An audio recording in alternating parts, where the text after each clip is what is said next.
Assalamualaikum warahmatullahi wabarakatuh.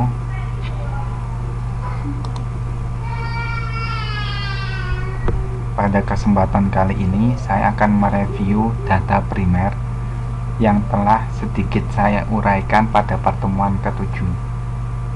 Pada pertemuan ke-7 saya telah menjelaskan mengenai uji validitas dan uji reliabilitas terhadap data hasil survei kuesioner yang kita bagikan kepada responden.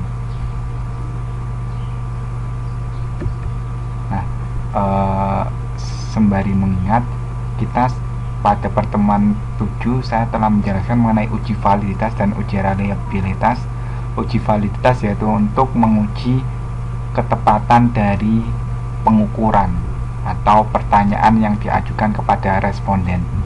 Sedangkan uji reliabilitas ini untuk menguji apakah pertanyaan yang disampaikan itu konsisten untuk ditanyakan pada periode-periode yang akan datang.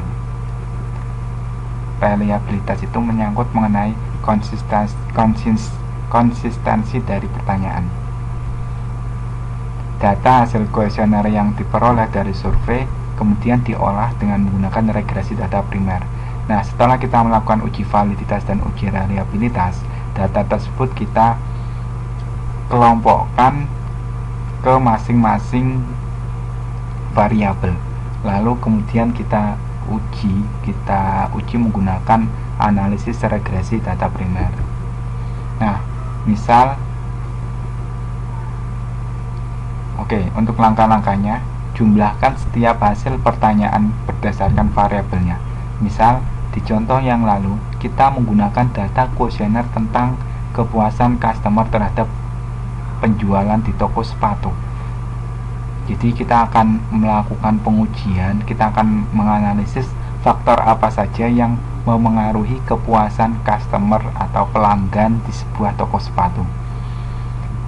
Variabel independen yang digunakan yaitu pelayanan dan produk.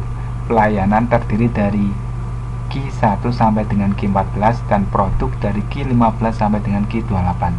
Dan variabel dependen yang digunakan yaitu kepuasan, meliputi pertanyaan 29 sampai dengan pertanyaan 41. Nah, kemudian ini sintaks data yang kita gunakan untuk melakukan pengujian, untuk menggabungkan masing-masing pertanyaan ke dalam variabelnya masing-masing.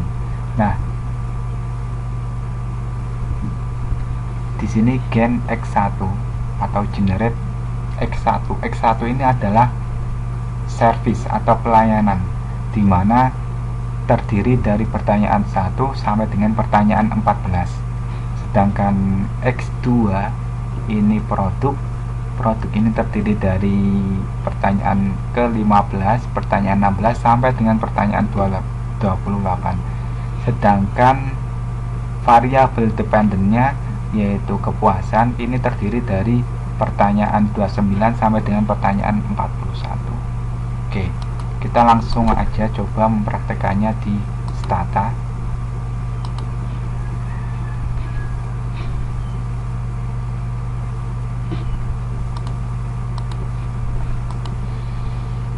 Ini langkah yang kita lakukan, langkah pertama kali yang kita lakukan untuk mengimport file Excel ke dalam Stata.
sini ada variabel baru.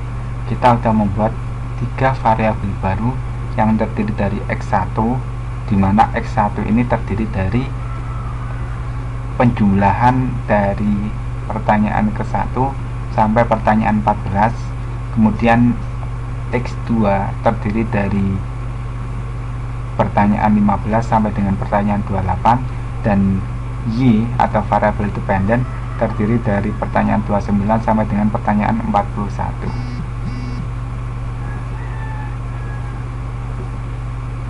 Nah, kemudian kalau kita sudah memiliki 3 variabel ini, kita langsung saja meregresikan dengan perintah yang sama dengan regresi yang telah saya jelaskan pada pertemuan minggu lalu.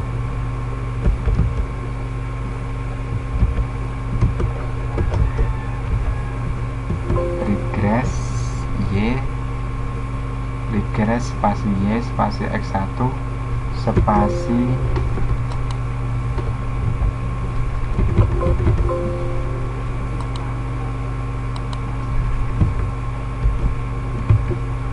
X2.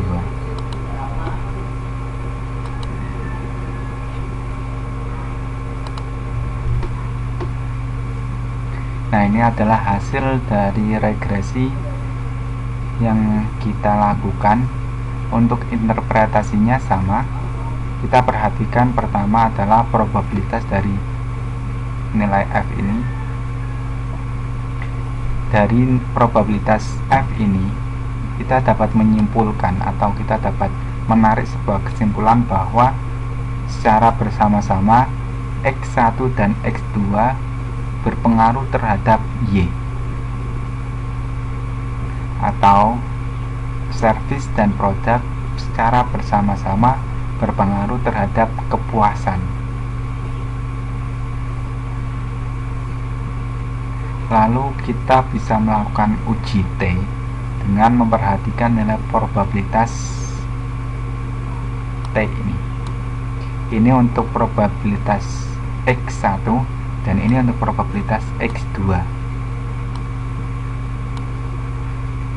Di sini nilai alfanya, nilai probabilitas T kurang dari alfa, sehingga kita dapat menyimpulkan bahwa X1 atau pelayanan berpengaruh terhadap kepuasan.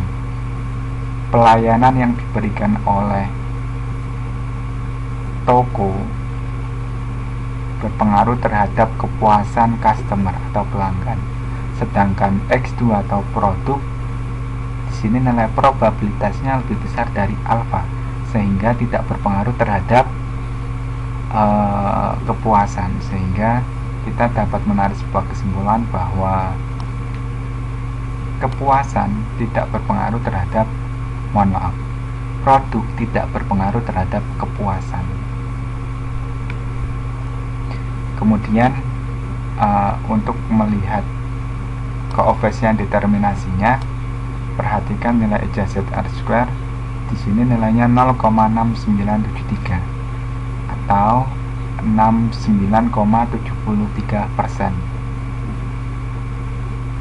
Kita bisa menginterpretasikan bahwa sebesar 69,73% variabel independen mampu menjelaskan variabel dependen, dan sisanya dijelaskan oleh variabel lain di luar model.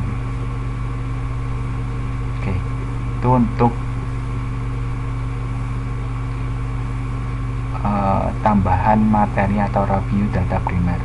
Oke, data primer seperti yang telah saya jelaskan pada pertemuan-pertemuan sebelumnya, yaitu data yang kita peroleh dari sumber langsung, baik itu melalui kuesioner maupun melalui wawancara. Kalau pada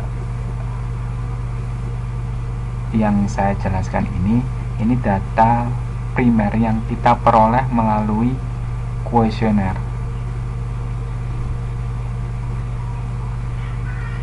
Oke, sekian penjelasan dari saya. Apabila ada pertanyaan, silahkan disampaikan. Kurang dan lebihnya saya mohon maaf. Assalamualaikum warahmatullahi wabarakatuh.